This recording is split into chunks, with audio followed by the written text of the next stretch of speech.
Hey, deserved listeners, it's time for me to react to your comments from my videos from last week. Let's get to it. Love is Blind, Trisha video. Adrian says, my best friend is like Trisha. I've always thought the bragging was from a place of insecurity and shame. He has even told me that he lacks self-esteem. Now, if he starts one-upping people too much, I just say green mushroom to him and he knows to stop. That's interesting, Adrian. So you've talked about this with your friend and said, hey, you brag too much, it's off-putting, stop doing it. And he accepts that to the point where you have a safe word of green mushroom that reminds him to stop doing that. I think it's really nice of you to preserve his self-esteem, right? And that instead of saying, hey, stop bragging, because that could cause more shame, more need to brag, you're nice to him. That's great. Sid says, I feel so bad for people like Trisha. They just keep going on, never realizing why no one wants to be with them when the answer is right in front of their face. Yeah. And good for you, Sid, for having compassion for people that a lot of people don't usually. By the way, if you can't tell, I was finally able to get to, Omicron at this point is seemingly almost over in Seattle because it took us a while to actually get the wave. And I was able to go to the hair cutter, and I'm sure you can tell. I think there was so much hair on the floor. Anyway, and I found out that she watches Love is Blind, and so she might watch my reaction videos. Love is Blind Shake, Zulala says, ugh, I married a man who was like, I want to dress you in nice clothes. So I was talking about how Shake's desire to dress people up, I don't know about Shake, but can be a sign of an abusive, controlling, coercive partner, intimate partner, violence partner. I didn't know anything about Shake. Some other people were speculating that Shake's dressing people up conversation was a way of probing to see if he could gauge, the body of some of these people, which of course could be possible. But Zulala, good old Zulala says, I married a man who was like, I want to dress you in nice clothes, and I only want to date younger women because women my own age aren't as active as I am. Oh, and please dye your hair blonde. End quote. Well, it turned out that he was in fact very controlling. He only purchased clothes he liked for me. He told me what and when I was allowed to eat. He would insult me if I didn't live up to his standards. I was 19, so I thought he loved me and was just doing this stuff because he had my best interests in mind. Yeah, so it's possible that he loved you. Usually the people that I have treated like, we have this discourse around abuse. It's like abusive people can't be loving. But I would argue from treating a lot of perpetrators, not all, but most in my experience, their abusive behavior is out of love. It isn't loving. It's not fair. It's not okay. But because people often say, well, abusive people, they just want control. And I'm always saying, well, why do they want control? They want control because they think it actually will help them to retain attachment security, i.e. love. Of course, it doesn't work that way because although you might be in control of someone, they slowly in their mind start to pull away from you, or at the very least, their obedience towards you is fear-based and not love-based, right? So we all understand that it doesn't really work in the end, but abusive, and I want to make it very clear that if you're ever being abused, you shouldn't say, well, they're doing it because they love me, therefore I should put up with it. No. I don't care where it comes from. It is not okay, and you deserve to not be treated that way. In fact, some of you right now might be watching this video who might have questions or might fully know that you're in an abusive relationship. And let me tell you that you deserve better. You deserve to be treated with respect. You deserve to be able to do things that you want to do, say things that you want to do without fear of repercussion, particularly fear of violence. So ask a question to yourself. Do you feel free to say what you want in your relationship? Do you feel safe? Do you feel afraid that your partner is going to explode at you if you do the wrong thing? If you answer yes to any of those, or if you answer in the way that would indicate abuse along those lines, then reach out to a therapist, an advocate, get support. It doesn't necessarily mean you have to leave the relationship. That's not always the solution. So don't think that professionals and advocates are going to say you're stupid for not leaving. That, you know, people who understand abusive relationships understand that sometimes you stay, sometimes you change the relationship, or sometimes it takes a long time, and that's okay. But at the very least, you deserve to be connected to people that can tell you you don't deserve that, and the way you're being treated can really infect your own mind and make you feel like you deserve it, or this is the way life is, this is what love is, this is the only way that one can live. And that's when the insidiousness really takes hold, because when the abuse becomes normalized in your mind, in the mind of the victim, then it's really hard to recognize that what you're going through is unfair to you and changeable. And I will say that I've treated abusive couples and families and perpetrators, and it takes a long time, but if the perpetrator is willing, I've managed to get with them working really hard. I've guided them towards reducing their abusive behavior by quite a bit while retaining their relationship. So I'm not always saying that's the right, obviously, choice for everyone, but so find people who understand that, I guess. And you can just go to the internet and go, DV hotline, and there are people to talk to and chat with 24/7, I believe.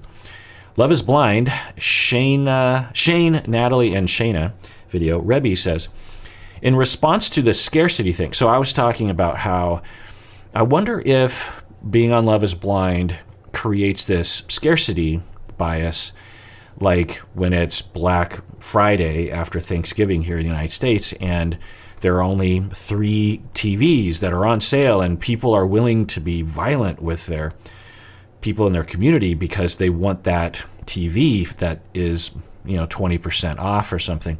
It really creates a lot of weird motivations in us when like when diamonds become scarce, or when toilet paper became scarce at the beginning of the pandemic. We all see this in human behavior.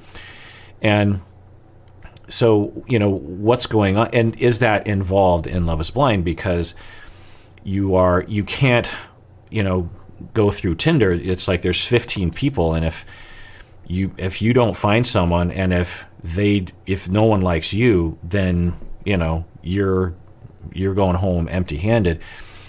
And how concentrated it is. And then when you hear other people saying, "Ooh, Shane, I like Shane," because or they talk about Shane, maybe not even like Shane, but they're just because Shane had such a distinctive voice and out there kind of personality. It made me wonder, I don't know, if in the bullpen for the women are starting to hear Shane, and it just kind of raises his stock price, if you will, and then everyone just starts scrambling for him. I don't know. Rebby says, in response to the scarcity thing, they do this show in Brazil and Japan as well, and those contestants are way less competitive than the American version. I think our capitalistic culture leaks into how we approach dating. I mean, Tinder is like shopping. The other shows are less about that. Conversations are polite, not catty or competitive. That's interesting. I mean, I don't know about Brazil, but in Japan, the Japanese people are still catty and petty and immature and mean, but it can be done in a very subtle way. It's an interesting idea that resonates with me, that our capitalistic culture has dominated not only materialism and consumerism, but also dating, which makes total sense, and I've never thought about it that way. I'm sure, Rebby, you're not the first person to come up with this, because it just seems so obvious. If you have, I would write a book, because it's a genius thought. That, even the way Tinder is, and even really all online shopping, but particularly Tinder, right? That it's like yes, no, yes, no, yes. And it's all based on appearances and on materialistic thing. The picture, like, oh, he's by a Lamborghini. Yes. Oh, he looks like he's by a old Honda hatchback. No. I mean, people aren't necessarily like that, but subconsciously, at the very least, everyone is in our society classist and materialistic. So the fact that when the Americans get on the show, they would be contrasted with Brazilians and Japanese contestants and look more materialistic, more as if they're scrambling on Black Friday for that TV, instead of really tending to what is important in life, which is companionship and self-respect and being careful about one's life choices. Because, certainly there are some that seem to exhibit that. I'm only up through the time when they end up in Mexico, so I don't know anything past that at this point. But Jarrett seems to be pretty careful. Ayana, by the way, in the videos I think I'm saying Iana, but because I could have swore I was really paying attention that someone, even herself, pronounced it Iana, but I'm pretty sure it's Ayana. So I cringed to release that video with that mistake. But anyway, I think those two seem like genuine people. Danielle and Nick seem like they're making, I think, mature, good choices. Of course, some others don't seem to be. Anyway, but it's an interesting idea that the Americans on Love is Blind would be thinking of it as a purchase rather than how do I feel and what is this going to be like for the rest of my life? Is this a good choice for me? Really taking into consideration the attachment and the whether or not the fit is good. Anyway. Charlie says, well, one thing I didn't expect to hear this morning was Dr. Kirk saying assless chaps. I can't stop laughing. Adrian says, what really bothers me was how Shane started to bully Natalie about her feelings. She didn't even seem that bothered at first, when Natalie heard Shane go, oh, I was hoping that I would see Shane. She didn't even seem that bothered at first, just confused. His tantrum seemed to come from his own desire not to feel guilty about his behavior. Yeah, agreed. KL says, he had that entire fight within himself. She literally said nothing, and he was like, I'm out. I can't take this anymore. Yeah, agreed. And I think that points to some inner voice of shame for him that he is frequently fighting against. Brittany says, I think the part that hurt her most, Natalie the most, was when he guessed it was Shayna. He said, that's who I was hoping for. That would cut deep. And then he asks what she's wearing, and then it clicks how flirty he is with Shayna. Yeah, I actually rewatched this episode with Stacey, my wife, and I actually didn't pick up, or I picked up on that line, but as I was yammering, I kind of forgot that he said that. That's who I was. It's not only that he said, oh, yay, you're here. What are you wearing? He said, that's who I was hoping for. I was hoping for you. Yeah, that would cut pretty deep. And then the, what are you wearing thing, just like, ugh. Big Ed at the tell-all. Sherry says, Ed says, I forgave her for everything. Really, Ed? You forgave Liz for everything? What a guy. In one breath, he says, I forgave her for everything, and then the next, he says, I was an a-hole. It's disappointing that Liz thinks that Ed's friends are controlling him. Any excuse she can find for him treating her like crap, she will believe. She needs therapy as badly as Ed does. She needs to find her worth and break the cycle of abuse. Yeah, it's an interesting couple, and it makes, I wonder if we'll ever see them again. Because there's a chance we'll never see them on the show again. We'll literally never know. I mean, we might know the broad strokes on social media if they're still together or not, but we won't know, why. And I don't know. It's just interesting to think about. Noelle says, it's like the whole world being against them has bonded them together. Right. So Noelle had a longer comment that went into this, but it was a good point that it's possible that when the world is against you, you're Liz, and people are attacking you so I think there's a few things. One is people are attacking you for even talking to Ed. Like, how do you even talk to that guy? So you're just think, our community on the YouTube channel tends to be pretty balanced, but whenever I step outside of our comment section into the general 90 Day Fiancé public discourse, it's awful. Not everyone, of course, but even the nice people, I would say, are being mean to a certain extent, unfair. And when imagine you're Liz and you're just trying to live your life and you meet this guy and then, things go badly and then you're just getting this constant, I mean, even if it's like 10% negativity, that's probably millions of people blowing up your phone about how horrible you are. Then you see all the horribleness towards Ed, and some of it you might agree with, but a lot of it you probably don't. You're like, well, that's taking it too far. And so you and Ed have this common enemy of the internet. It's like, my goodness, the internet they're a bunch of jerk faces. Well, triangulation, it can pull people together, like, different nations during wars, like the United States and the USSR during World War II. Reportedly, they were not friends until they had an enemy in the Nazis. Anyway, and then when the Nazis were gone, they were enemies again. Second time I brought up Nazis. Am I going to get flagged by YouTube? Memphis and Hamza. Habeas says, lawyer here. By the way, if you're a professional and you have insider professional information, highly welcome your comment. Would love to hear from you. So thank you for commenting. Habeas Humor says, lawyer here. I would never get married in a foreign country to a citizen of that country without consulting a lawyer in that country because, surprise, marriage, divorce, and marital property laws work differently in different places. Memphis literally has no idea what she's signing up for when she's talking about a prenup. Regarding U.S. prenups, they are generally unenforceable if both parties lacked the opportunity to consult with their own counsel before signing, let alone if one or both parties didn't even speak the language of the thing that the thing was written in.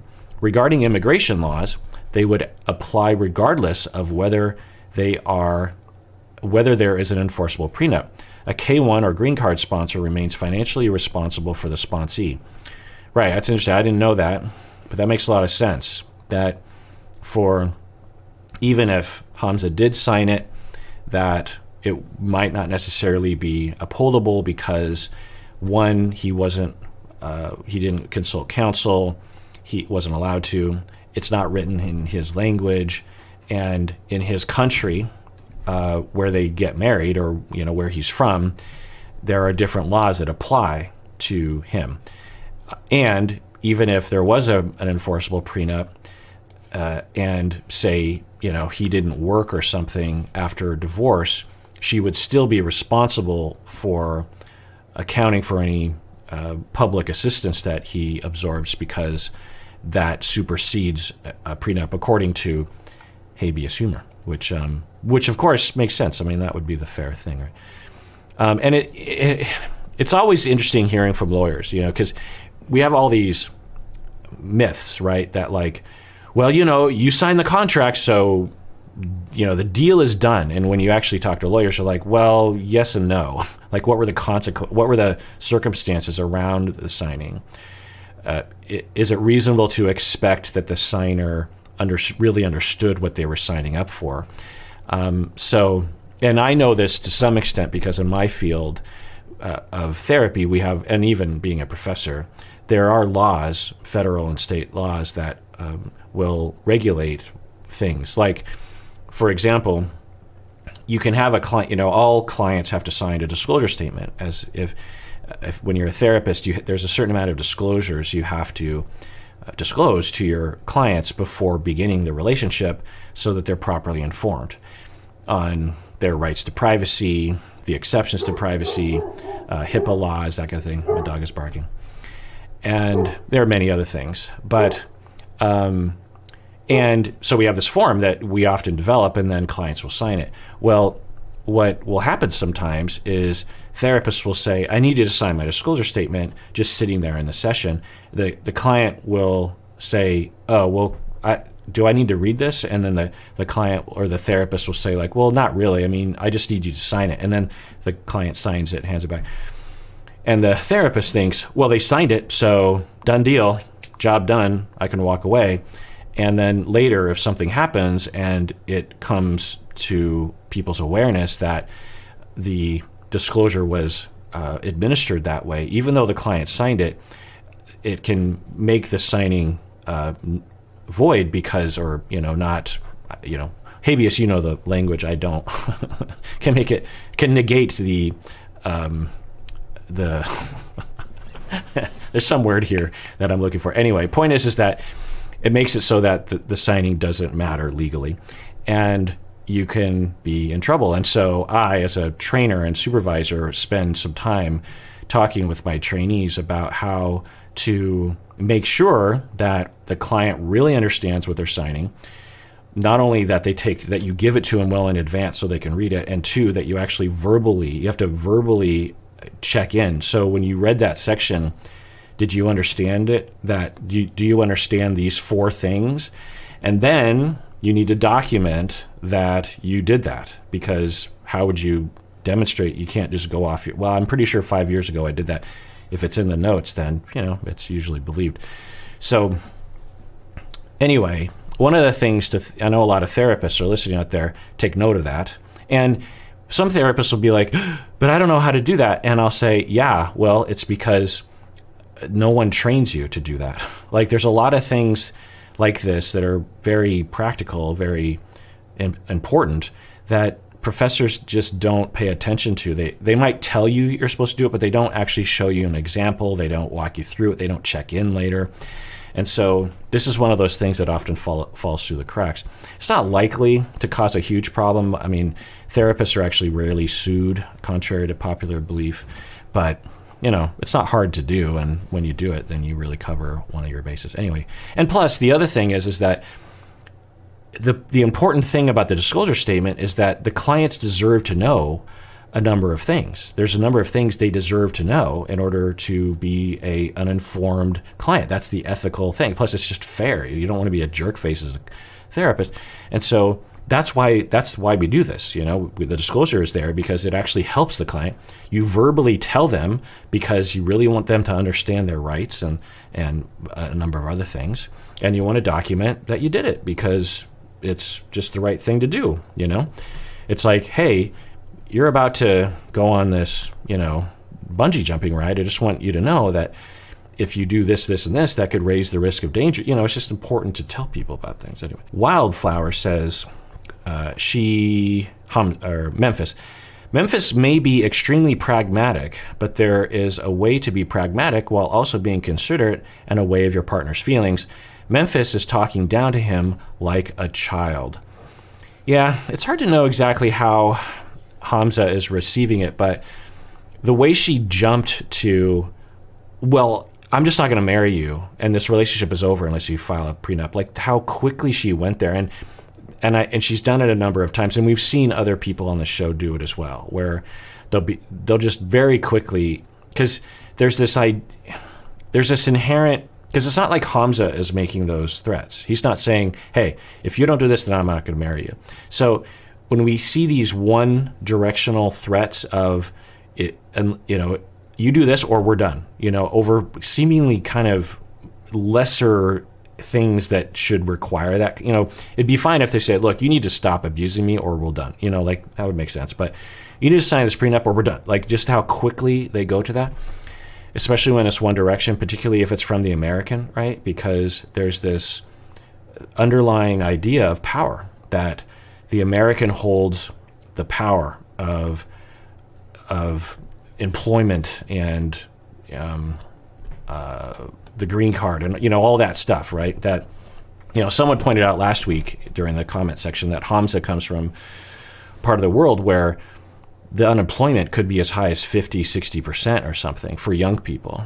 And for him, it could be a matter of being able to find work and being able to afford anything, maybe even being able to help his family out or whatever. And so, similar to like Rose and Ed, that kind of dynamic where you see where Rose comes from and the ability to go to the States and send money back home and give her son like a good life with healthcare and education, it's a huge thing that some of these Americans hold over their partners' heads. And then you have to wonder, why did they choose someone in those countries in the first place? Was it because they could actually have that power? Seems like a possibility. Now, why do people do that? Like I said, we don't, at least my conceptualization is, it's not because they just want control, it's because they believe if they have control, they will be able to have more attachment security. Anyway, Darcy and Stacey episode. Email from patron Hannah from Vancouver Island, just north of here, said, your reaction video on Michael from Darcy and Stacey really resonated with me. Michael reminded me of my brother, who would be hostile with me until I lost my temper, at which point my brother would calm down. He was extremely jealous of me. I'm wondering how you would conceptualize Michael's behavior. Yeah, well, it's hard to know, but the way that Michael behaved, it seemed practiced. You know, if you told me, hey, go in there and let Georgie, I'm going to give you $1 billion and I'll solve, global warming if you just let Georgie and Florian have, particularly Georgie. I wouldn't be able to come up with, 5% of what Michael came up with. Why? Because that's just not a thing that I know how to do. Michael had a routine. He seemed very comfortable. The way his facial expressions, his word choice, the way he would escalate things, it was very particular. And I would be highly surprised if he hasn't done this dozens, if not hundreds of times previous with other people. Now, why would someone have a practiced habit like that? Well, I don't know, but commonly with the people I've worked with, it's because of inner pain. And so they feel powerless often. That's usually where it generates. So they feel pain and they associate it with the powerlessness they're experiencing. And so they compensate by trying to gain power. They might even internalize the abuser, who knows? And so they get hostile as a way of gaining power. And then over time, as they do that frequently, because they frequently feel powerless and hurt, and thus frequently resort to the power play as a compensation and feel temporarily better in the moment, or at least a little bit more safe, then you develop a routine, you develop a habit, you develop a repertoire that is at the ready, things that you can say and vibes you can give off. And it's multi-layered, right? Not only do you have to come out strong to someone, but you have to do it in a subtle way, right? You didn't go to Georgie and say you're an a-hole, right? That's what I would have done, because I don't know how to do this. I would have been like, oh, okay, so I just got to go up to, you're going to give me $1 billion. Okay, I'm going to go up to Georgie and just be like, Georgie, you're an a-hole, because I don't know what to do. But that's not what Michael did. What Michael did was, hey, we need to talk, son. Sit down. We need to sit, just kind of like immediately telling him where to sit, where to be. It's probably not the first time Michael has done that, right? And then the way he escalated and the way he probed, the way he, oh, I see, if it's going to be that way, and, oh, you took it too far. And it's just like, what? You've been taking it too far for the past 5 minutes. And Georgie just kind of responded. He's not taking it too, you started too far. So, yeah. So it seemed habitual. It seemed like a pattern. It seemed very practiced to him. And I'm guessing that's because of he needed that when he was growing up as a defense. Elle says, why are they doing the fitting of the budgie smugglers just the day before the show? Budgie smugglers. So that's what you call banana hammock? Budgie. I mean, presumably budgie is, the things. Or wait, is budgie banana or budgie the other things? Anyway, why are they doing the fitting of the budgie smugglers just the day before the show? Yeah. Dana says, oh, I just learned how to help my husband. Thank you. I feel awful realizing I was doing the same thing to him when he was doing what he was doing to Darcy in the interview. Oh, so what Dana is referring to is the way people respond to phobias and anxiety is frequently very hurtful and misses the mark completely. And Georgie was doing that to Darcy. Darcy has what seems to be a legit diagnosable phobia of water. That is a really common phobia. And if you want to be a good person, if you want to be a good friend, a good partner, a good family member, when someone exhibits anxiety, turn off your humor, turn off the jokes, and immediately say, what can I do? And I see that you're having anxiety, and I'm here to help. How can I help? If you do that to someone, you will become their best friend, because feeling safe around someone is primary. That's the bottom level of the hierarchy, right? Maslow's hierarchy, safety. And when someone is having anxiety, like the way Darcy was, they do not feel safe. It's not just a funny joke, like for me, I went on this ride in Universal Studios a few years ago. It was like a zombie thing, and you walk through this zombie apocalypse thing. Some of you have probably been. It's in LA, and it was scary. There's jump scares, right? You're walking along and I'll see zombies, like costumed humans, jump out at you, and you're like, whoa, okay. So that's funny because that's not a phobia of mine, and I was scared, and it was funny, But my wife, she couldn't even go on the ride at all because she knew that she has too much anxiety. That's too much of a phobia of hers.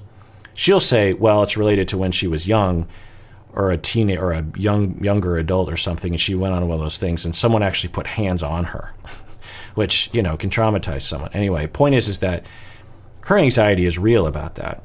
And so I have a little bit of anxiety, shall we say, within non-pathological, ranges, and thus it's okay to laugh at me because I'm not really experiencing an anxiety attack. I'm provoked to, it's like watching a horror movie. You're provoked to feel a scare response, but you don't feel generally panicked. You don't feel generally unsafe. For other people in the same context, it will feel terrible, particularly, so anyway, when people exhibit that, or they might exhibit that, people around you, before assuming that it's a joking situation, assume that it is serious. And then if they're like, well, I'm okay, then you can start to maybe enter into joke. But assume, because anxiety disorders, something like a third of Americans or something will suffer from a full-blown pathological anxiety disorder at some point in their life. So, and then of course you have a whole bunch more people who are somewhere on the spectrum who are, subclinical, but definitely have anxiety about something. So it's a known thing, and it makes sense. And if you have anxiety, know that you deserve to not be made fun of, that you deserve to say, hey, people, this isn't a joking situation. And I know this is a bummer, and I know I'm a party pooper, but I genuinely have a phobia about swimming. I genuinely have a phobia about sitting in the middle seat of a movie theater. I genuinely have a phobia of spiders. It's not just like a funny thing. It's not joke. This isn't a joking matter. This is a serious anxiety thing that I have. And if you want to be a good friend, you'll respect that. This isn't like, it's like if someone's down and they're feeling a little down in the dumps, and then there's a difference between that and full-on depression. Well, I have full-on anxiety about spiders, and you need to respect that, and I deserve respect around that. I have full-on anxiety about needles. This isn't just like your minor kind of like discomfort around needles. Like I've been, I will panic for months prior to getting a vaccine, or like you deserve to be heard, because of course you do. And anyway, so Dana was saying, oh, I just learned how to help my husband. Thank you. I feel awful realizing I was doing the same thing to him that he was doing to Darcy in the interview. I was downplaying his phobia. I will fix myself now and apologize to my husband. Thanks again, Doc. Well, good for you, Dana, for being open to that. Sometimes we need to just learn these things. Plus, men tend to have a harder time, one, just even knowing their emotions, but two, asking for help about that. Anyway, Pat says, have you noticed that when there is no interference from other people, Darcy and Georgie get along better? Like when they were at the beach and on the boat with the kids, everyone was having fun and getting along. They even had a conversation about Georgie's career. I think they do better when they are allowed to make decisions together and not with Darcy's family or friends' interference. Yeah, it is true. But as I said in the video, I don't think that Darcy is resolved. She's like, okay, I feel good. He's doing the rose thing, and I feel good. Everything's fine. The first instance that someone comes along and asks a question, or even just intimates something, when Darcy ran into her old friend, Ray Allen's wife, just being exposed to the house and the pictures and the glitz and glamour, she was triggered to be like, Georgie's a loser. I need to get on him about his career. Darcy, I think, has so much insecurity. I don't know, but based on her relational traumas, of course, that she, for her, I think there's a part of her that wants to, I don't know. So here's my hypothesis about Darcy. So on one hand, she's so insecure about how things look to other people that will dominate her entire mood and her vibe towards Georgie, which we've seen the result of. On the other side, where things are going well between her and Georgie, she's so insecure that she can't communicate what she really wants from him and will do whatever it takes to get along with him because she wants him to accept her. So she's in a constant state of trying to gain acceptance of whoever isn't right in front of her without saying, well, what do I want? Because what does Darcy want? Does she want Darcy? Does she want Georgie, or does she not? Does she want him? Because the thing that would have given me encouragement was if she would have said to Georgie about the rose thing, like, hey, I love that you have that dream and I fully support it. If anything I can do, I want to help. But you're talking about that potentially being, unfolding with 5 years from now. And I don't know, I'd kind of feel better if you were doing something in the meantime. Can we have a conversation about other things you can do? Because what if that doesn't pan out? What if it takes longer than expected? Plus, that means I'm going to be supporting you for 5 years. Plus, it doesn't feel very good to me emotionally to think every day I'm just going to be constantly well, maybe one day he'll start contributing. And I don't know, it just doesn't feel good to me. So is there something we can do? If I would have heard that, I would have been like, oh, she's talking from her heart. She knows who she is. But that's not what she says. She says, I believe him. Everything's going to be fine. And it's like, do we really believe that? That she totally believes him and that she totally believes everything's going to be fine? That's not what she usually says. So I don't think that's what she believes. I think she's just saying that because she doesn't know what else to say. And she just wants everything. She wants everything to be okay. And then she goes to her fantasy world. And then the first instant of contradictory evidence to the fantasy, then she falls into the black and white thinking. Anyway, so yeah. So, the answer isn't to separate Darcy from her friends and family or their influence or something, telling the family to back off. I mean, that is part of the solution. The solution is Darcy needs 15 years of therapy to get to know who she is, which, she would deserve. Sassett says, oh, the OCPD and hating beach. So I was talking about not liking beaches. I don't understand people's obsession with beaches. It's just, it's fine. Like I was saying, I love the ocean. I love going swimming. I love just being in the waves. I grew up in the water and ocean and swimming, and I'm snorkeling. I love it all. But just to hang out, like the sand and the wind. Anyway, Sassett says, oh, the OCPD and hating beaches correlation makes so much sense to me. Call me a party pooper, but I have never understood the hype about beaches. Your description of the beach is exactly how I feel too. Well, thanks for the support, Sassett. We are party poopers, indeed. Caleb and Alina. So, I posted at least 2 videos last week. One was to 90 Day Fiancé, and the other one was to Apology. But the first one is about the show in which Caleb lets Alina know that he doesn't want to be with her. Ray says, I'm having trouble knowing what to feel about this segment of the show between Caleb and Alina. I use a wheelchair myself, and I deal with this constantly. It's just different having to help someone so much to date. It's so defeating because I seem to be the person the least bothered by my disability. I can do everything by myself. I just need a little push up a hill or a steep ramp sometimes. We just want to be seen for who we are, not our disabilities. Yeah, I could absolutely see, Ray, how defeating that would be and how you would see a common reaction to you when you're dating people, of people being like, you hear it 2, 3, 4, a dozen times from people. You're just like, people, I don't need help, or I just needed a little. You can't help me a little bit. I'll help you. There's ways so you're just saying any kind of little bit of a help. It's just not it's not you can't help each other in a relationship. Like, yeah. And that, that's heartbreaking. Gina says, I think Caleb's concerns are valid. He's trying to be gentle and, more importantly, honest. Yeah, I think that one thing you can say about Caleb, in contrast to a lot of other people on the show, is that he's being careful and honest and, I think compassionate, caring, and appropriate,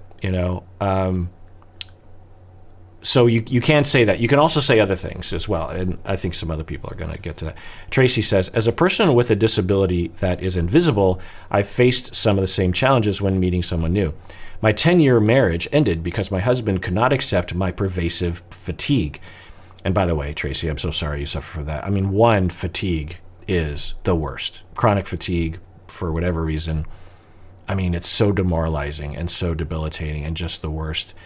And you start to question yourself. It's like, well, maybe if I just, and it also lends itself to just like literally 1,000 pseudoscientific solutions online. Like everyone has this, B12, that'll solve your problem. And it's just like you try it and you're like, is that working? Or, acupuncture, completely cured my fatigue, and you try it and you're like, it didn't really do anything for me. And they're like, well, you need to go more often. There's all this like really defeating recommendations and experiences. And then doctors often don't care because they're just like, well, you're not dying, so, And then you go to a therapist and they're like, oh, you're depressed. And it's just like, well, am I depressed? Because I don't feel depressed. I feel fatigue. So it can really be awful. And then you talk to other people around you and they just don't really care. If you had a broken arm or you were bleeding out of your neck, they'd be concerned. But because it's invisible and you just have ongoing fatigue, people are just like, well, I mean, can't you just like motivate yourself? Like everyone gets tired sometimes and people just don't get it. And it's awful. I'm sorry you're going through that, Tracy. I understand Alina's disappointment.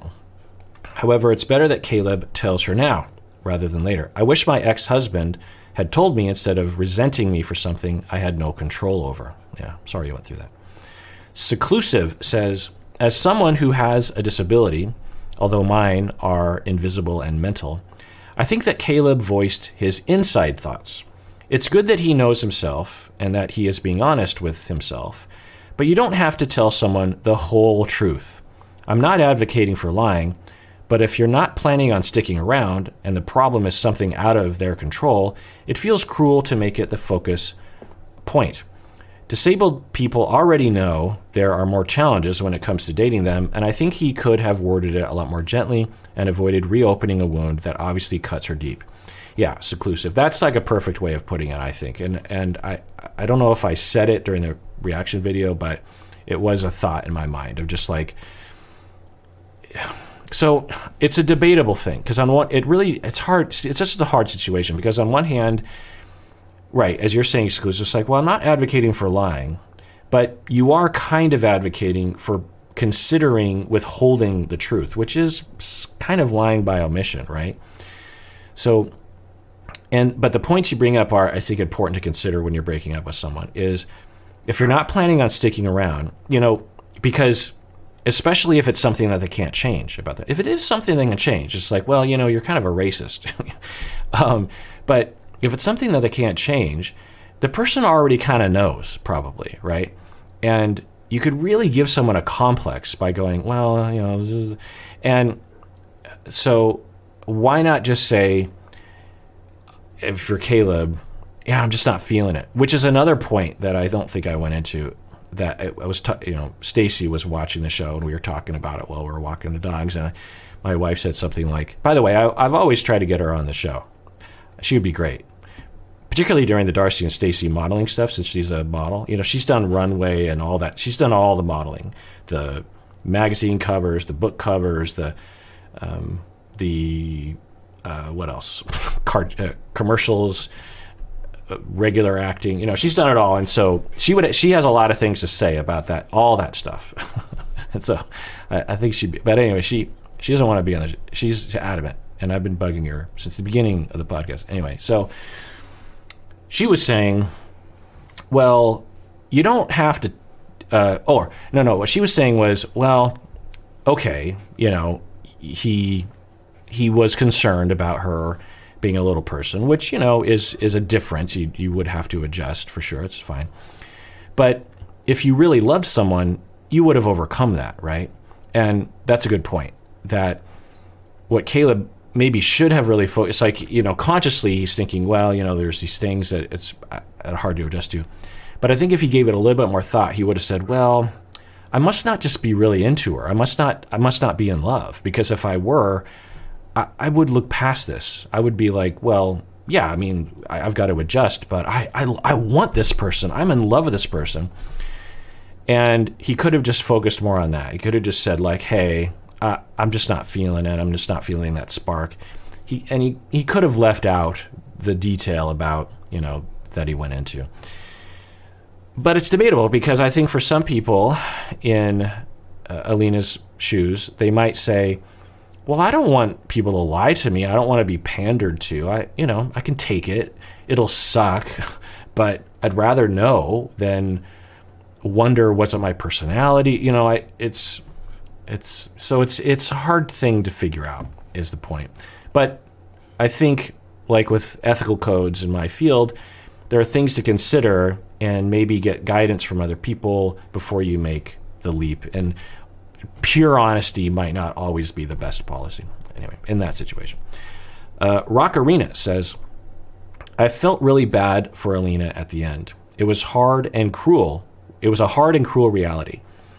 In the closed Facebook group, they almost crucified me when I commented about Alina. They said she was racist and that they didn't have any compassion for her. Yeah. Annika says, I think it is an important thing to consider, but the reality is that anyone can become disabled at any time, and I think that true love can persist through that. I think he just doesn't love her and love her enough to take the chance, which is fine. Yeah. All right, so Alina's apology video, which was long. I yammered. I mean, I have a lot of things to say. I mean, to some extent, it gave me an opportunity to explore things that have been rattling around in my mind in shorter, more concise versions for a number of years. So it was satisfying to me anyway to kind of explore those things and put it out there. Anyway, Shay says, I think sometimes we as a society have a tendency to not correct people who are disabled, like Alina. It's hard for friends and family to tell them that they are wrong. I feel like Alina grew up saying whatever she wanted without repercussions, and this is the first time people are calling her out for it. Even some of her behaviors, like pressuring her boyfriend into having sex, most of us know are wrong. Yeah, I mean, it's an interesting hypothesis. We don't know that about Alina, but it could be true. Tish says, as a black Canadian woman married to a Russian man, this sort of racism is common. The stories my husband has told me about Russia and my experience with Russians regarding race has been jarring and exhausting. Yeah, I don't doubt that. Especially after going through this experience and hearing other people's accounts of the racism in Russia. Neshi says, in my opinion, it can be really difficult for some of us in oppressed groups to accept apologies like this, or even find it to be sincere, because these apologies often come after someone gets caught and catches heat. Also, we hear sorry way too much. Apologies mean nothing without changed behavior, and society has never changed its behavior on us. Unless you live under a rock, saying, I was ignorant is not a valid explanation when it comes to racism. The only ignorance at that point is willful.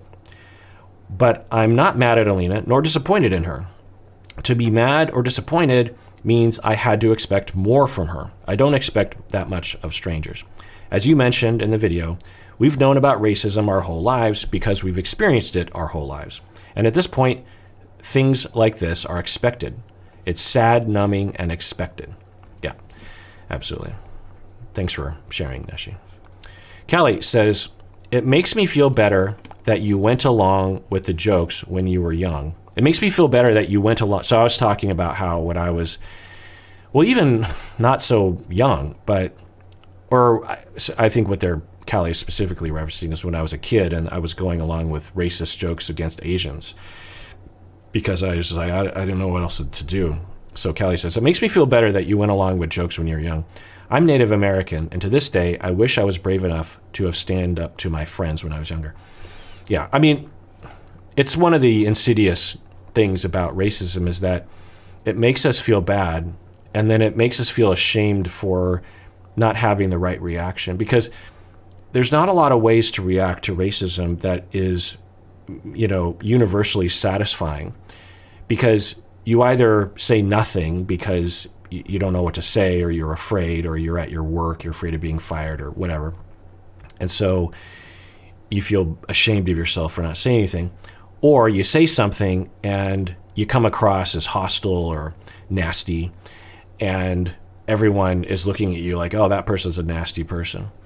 Or you get flustered because you're so hurt and angry that you stumble over your words and things come out weird, So the thing to remember about reactions to racism is there's no way to react to a bad thing in a universally good way, because you're already starting off kilter. If someone comes to you and says, oh my God, you're great, I love your shirt, there is a good way to respond to that. Like, oh, thanks. That's really nice of you. Like, there's nothing at stake. When someone comes at you with racism, there's no way to win. There's no way to come out of that with feeling like, yes, because in order to do that, you'd have to have a response that didn't feel humiliating to you, and that changed the other person's mind. And everyone watching was like, they got that person. Everyone walked away going like, oh, we're all better because of this now. Thank you so much for telling us.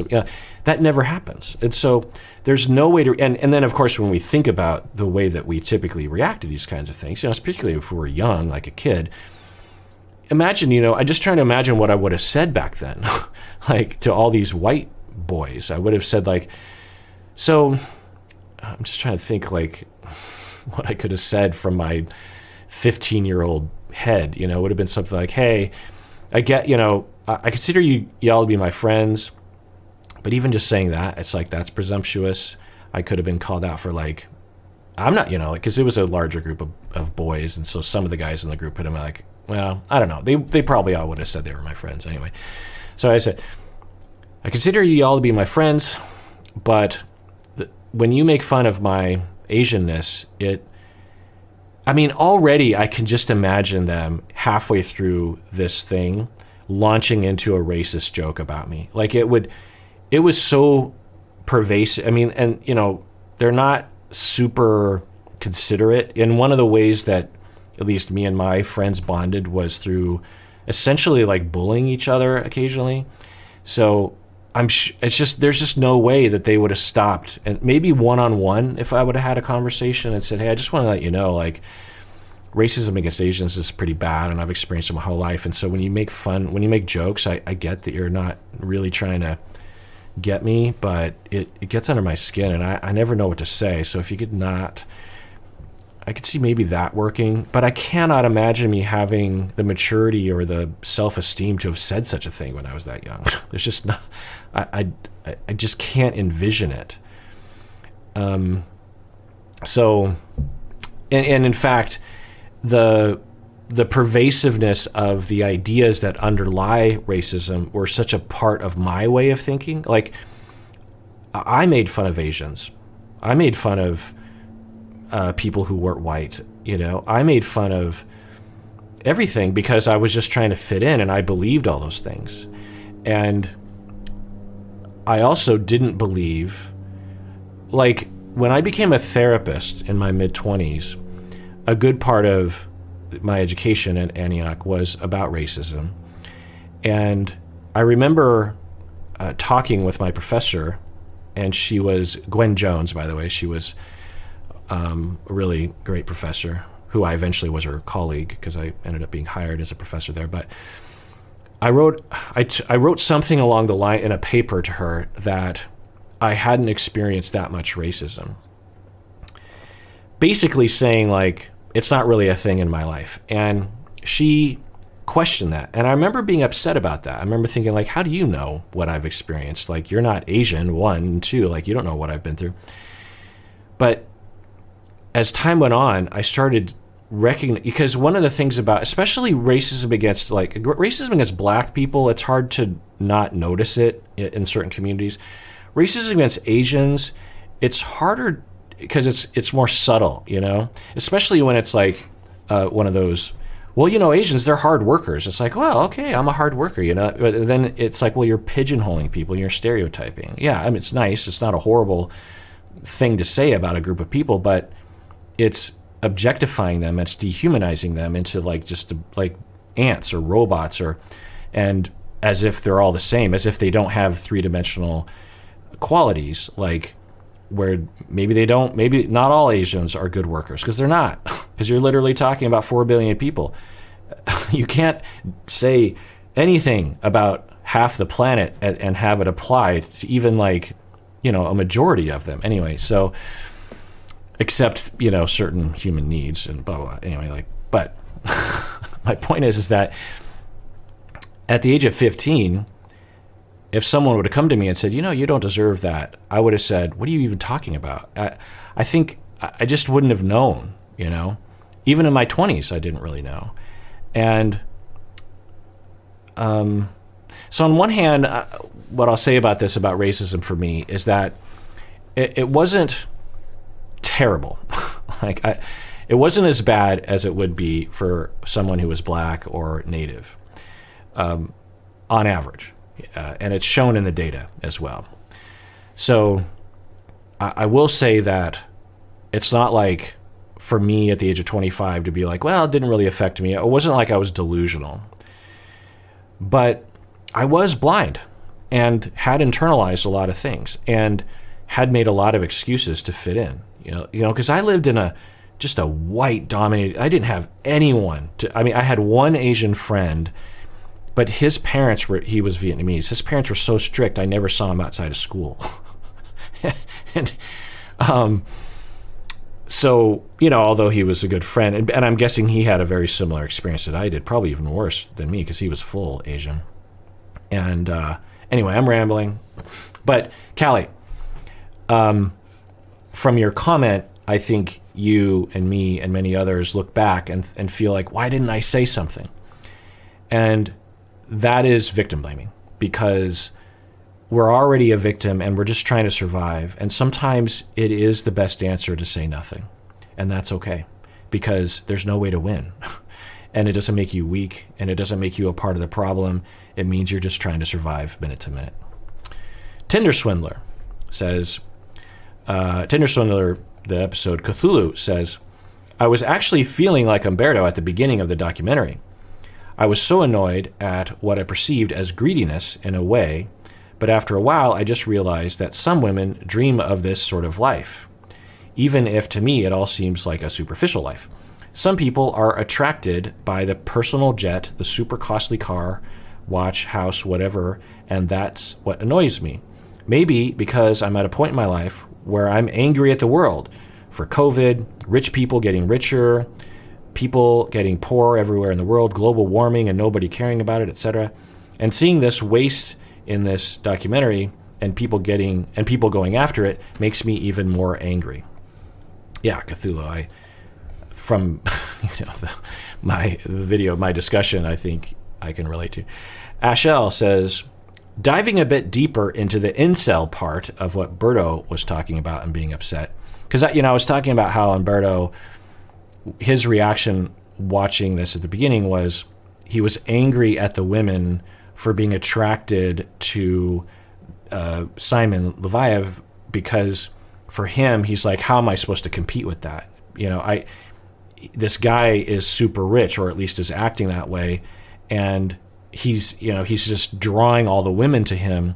How am I supposed to compete with that? And I was just like, why are you going there? One, you're married, so there's that. But two, it starts to sound a little incel-y, because what in the incel community, there's this, not everyone, but there's an echo chamber notion that women go for the wrong people always.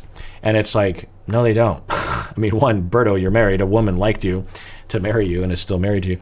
And two, the average woman isn't going to universally always go for the guy with the private jet. For the first woman, she was saying, look, I'm not looking for a rich guy, but it is the icing on the cake anyway. But anyway, diving a bit deeper into the incel part of Berto being upset, it took me reaching my 30s before things began to click for me.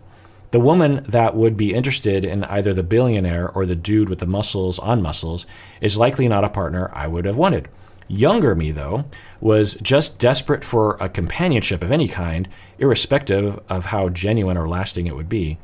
That desperation made me a bit embittered or resentful, certainly not to the degree of an incel, but definitely influenced my perception of women until I matured. Right, and I've been going over this for years, and I won't belabor the point if you've listened to me rant about this before, but I've treated as clients a lot of people that are either incels or in that direction. I've also communicated with a lot of incels, MGTOW, pickup artist community individuals online, and of various genders, by the way. And the universal experience is what you're describing, Eshel, which is feeling dejected, rejected, not good enough, demoralized, like no one's ever going to love you. And you try, you kept trying to date and it just never works out. Now, for some people, I will point out that literally meant they tried twice, but because they expected it to work, they're so devastated. For some people, they tried for a number of years over dozens of potential partners. But anyway, and you feel dejected. You're just like, what's going on? Like, how come this is happening? The initial conclusion is it must be me. And then eventually that starts to take its toll. You think, well, and then of course this echo chamber comes along, or maybe even just kind of like in the air zeitgeist notions that it's feminism or materialism or women are bad, and you can start to latch on to these conclusions that, well, it's because women have been programmed, or they always want to be with the Chads, the muscly guy, the guy with the private jet. And it's a problem with women today. They're too materialistic. That's why I don't have a partner. And then you go to the echo chamber and it just starts to cascade. And then you start dehumanizing women, and you develop a straw man about what women are, and you attack that straw man, and it feels better because you feel like, well, it's not me. It's feminism or materialism or something. When in fact, bad luck or social skill deficit or something, it just led to you not being successful in dating. The other thing is, that I'll often talk about with incel people, they'll be 25 and they'll be demoralized. I'm like, most people do not meet the one until they're, older. So the fact that you've had a disastrous dating life by the age of 25 is par for the course, my friend. So, like, there's nothing different about you. And so there's all these notions that can, these expectations. And then what, Umberto will often say is like, well, we can't blame men for thinking this, because all the rom-coms show that even if you're a frumpy guy, you always get the girl, especially if you do all the right things. You write the poem, you hold the boombox over the head, you do the flash mob dancing. It always works in the movies, and they try it. It doesn't work for them in reality, and they start thinking like, I've been sold a lie. How come I'm so alone? Particularly if you have relational traumas, right? And Anyway, so that does that. Wow, there's a lot of comments. A lot of things to say this week. Let me know what you think in the comments, and keep commenting. And everyone out there, please take care of yourself, because you deserve it. You really, really do.